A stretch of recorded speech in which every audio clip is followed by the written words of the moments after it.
वचन वाचूया, सुरुवात करूया. प्रगटीकरण पुस्तकात 1:3 मध्ये सांगितलं आहे. काय सांगितलं आहे? जो कोणी वाचतो तो ऐकणारा, जो ग्रहण करणारा आणि संदेशाचे शब्द मानणारा तो कोण आहे? धन्य म्हटलं आहे. धन्य व्यक्ती होतो तो जेव्हा तो स्वतः हे स्वीकार करतो. त्यामुळे आपण सहज हे वचन घेतो, त्यामुळे वचनाचा आशीर्वाद मिळत नाही. ते वचन आम्ही काय करायला पाहिजे? ते वचन काय आहे समजून आम्ही जेव्हा वापरतो तेव्हा ते वचन आपल्यामध्ये कार्य करतो. वाचूया. ह्या संदेशाचे शब्द वाचून दाखविणारा, ते ऐकणारे व त्यात लिहिलेल्या गोष्टी पाळणारे ते धन्य. हे ते कधी होणार आहे? आम्ही ते ऐकून ते मान्य करून त्या गोष्टी जेव्हा पाळतो तेव्हा ते धन्य होणार आहे. नाही तर आम्ही या कानाने ऐकून या कानाने सोडलं तर आशीर्वाद नाही. स्पष्ट भाव देवाचं बायबलचं वचन आहे. वाचने तुम्हाला एक साध्य करून देतो मी.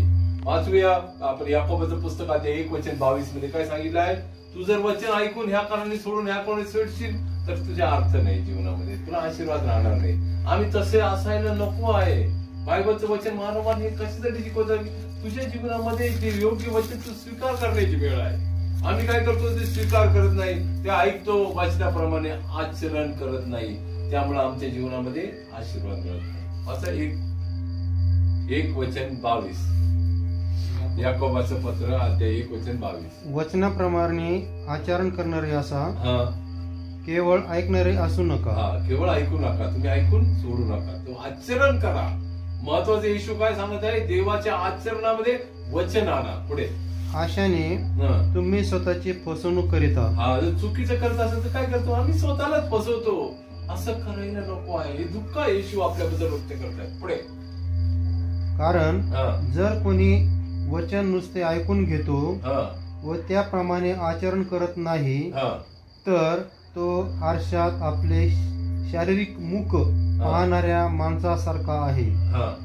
तो स्वतःला पाहून तिथून निघून जातो आणि आपण कसे होतो हे तेव्हाच विसरून जातो. बरं, हालेलुया. म्हणजे आपण आरशामध्ये चेहरा पाहिला आणि आपण नंतर विसरून जातो. मी कसा होतो, काय होतो, विसरून जातो. तसंच आज तुम्ही इथं वचन ऐकलं, इथून आले, थोड्या वेळ काय सांगितलं, कोणतरी ब्रदर आले ते सांगितलं गेलं, अर्थ नाही प्रियांनो. खरा अर्थ कसा आहे? अंतःकरणापासून येशूला स्वीकार करायचं, ते वचन ग्रहण केलं तरच आशीर्वाद आहे. आणि अनेक अशी वचनाने काय होतं? आमच्या जीवनामध्ये पवित्रता येते, शुद्धता मिळते. त्यामुळे वचन आम्ही सहज घ्यायचं नाही. वचनाला तुम्ही सहज घेतलं तर आशीर्वाद नाही. वचनाला अंतःकरणापासून जेव्हा स्वीकार करणार तेव्हा तुमच्या जीवनामध्ये वचन कार्य करते. आणि प्रत्येक कार्य कसं होते? तुमच्या जीवनामध्ये बदल करतो. रोगराईपासून मुक्ती मिळते. सर्व काय घडणार आहे? फक्त एक वचनामुळे तुम्ही जर स्वीकार करणार. आपण सहस्त्र संहिता 107 वचन की सांगत आहे, जो वचनाने येशू तुम्हाला रोग मुक्ती देतो. आशीर्वाद कधी आहे? इथे काही चमत्कार कोण नाही करत, पण वचन कार्य करतं. वचन त्या व्यक्ती जीवनामध्ये चमत्कार करतं, त्याला रोग मुक्ती मिळते आणि त्याच्या जीवनामध्ये काय होतं? नाशापासून बचाव. 2 आशीर्वाद आहेत. एक, वचनाप्रमाणे तुझ्या जीवनामध्ये रोग मुक्ती मिळणार. दुसरा आशीर्वाद काय आहे? तुझ्या जीवनामध्ये नाश होणार नाही, तुझा बचाव होणार. वाचा 107 वचन 20. तो आपले वचन पाठवून त्यास बरे करतो, नाशापासून त्याचा बचाव करतो. 2 गोष्टी देव करतो. वचन तुला देतो, योग्य तुला सांगतो, हे वचन हे तुझ्या कामासाठी आहे. तुला या वचनाद्वारे काय होणार आहे? योग्य ते आशीर्वाद मिळणार आहे. त्यामुळे आमच्या जीवनामध्ये वचनाने, आता ब्रदरने सांगितलं काय काय वचन, मनुष्य केवळ भाकरीने नव्हे देवाच्या मुखातून निघणाऱ्या वचनाने जगेल. हे कशासाठी गरज आहे? हे वचन आम्हाला ग्रहण केलं तर आम्हाला समजेल की नाही. आता उपवासाचं सुद्धा सांगितलं, हे कशासाठी आहे? आम्हाला सांगितलं वचनाने आम्हाला जगायसाठी देव प्रेरणा देतो. तुला थोड्या वेळ वचनाने जगणे म्हणजे काय? थोड्या वेळ वचन वाचणे, थोड्या वेळ वचनानुसार प्रेरणा देणे की मला येशू बोलतो. वचनाने आम्हाला येशू बोलतो आणि आम्हाला सांगतं की आमच्या अनेक जे निगेटिव्ह चिंता आहेत ना ते निघून जातात आणि येशू काय करतो? शुद्ध करतो. योहान 15:3 मध्ये काय सांगितलंय? जो वचन वाचतो तो व्यक्ती काय होतो? शुद्ध होतो. आमच्या जीवनामध्ये शुद्धता येते, पवित्रता येते. फक्त काय? वचन वाचा. जे वचन मी तुम्हाला सांगितले त्यामुळे तुम्ही आता शुद्ध झाला आहात. शुद्धता मिळते आम्हाला. सगळं वचनाने शुद्धता मिळते, पवित्रता मिळते. आम्हाला आमच्या जीवनामध्ये समजतं की नाही, मी थोड्या वेळ देवाला देणे गरजेचं आहे, कारण माझा येशू माझ्याद्वारे आनंदी होतो.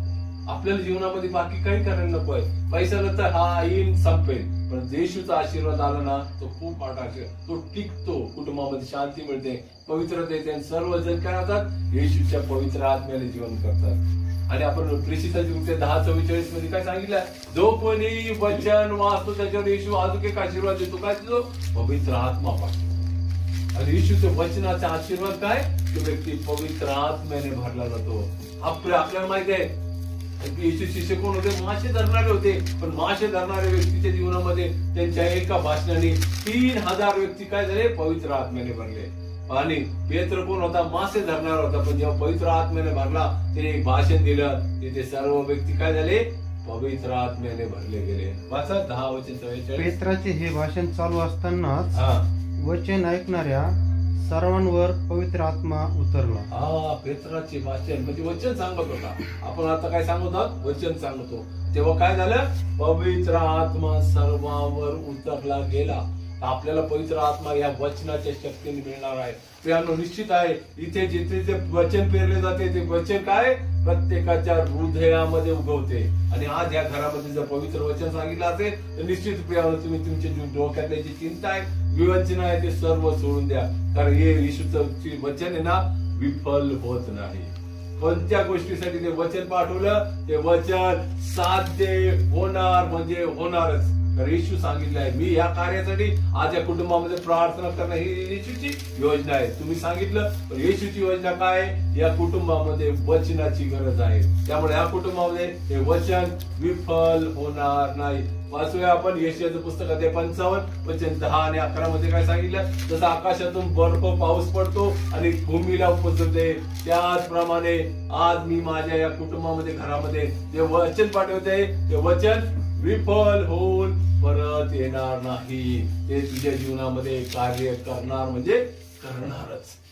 हा येशूकडून मिळणार. त्याप्रमाणे माझ्या मुखातून निघणारे वचन होईल, ते माझी इच्छा पूर्ण केल्यापासून व त्या ज्या कार्याकरिता मी ते पाठविले तो केल्यापासून माझ्याकडे विफल होऊन परत येणार नाही. येणारच नाही. म्हणजे देवाने जे वचन आज इथे पाठवले आहे ते काय करणार, ते कार्यसिद्धी करणार. ते कार्यसिद्धी करणार. तुमच्यासाठी काय आवश्यक योजना आहे ते साध्य करणार वचन आहे. तर येशूच्या वचनामध्ये खूप पॉवर आहे, शक्ती आहे. आम्ही स्वतः अनुभवलेली आहे, त्यामुळे आम्ही सांगतो. पण येशू कार्य जेव्हा करतो ना, ते वचन पाठवून त्याच्या जीवनामध्ये योग्य ते कृपे दाखवतो. त्यामुळे आपण प्रार्थना कशी पाहिजे, येशू तुझ्या पवित्र वचनाने मला भरून दे.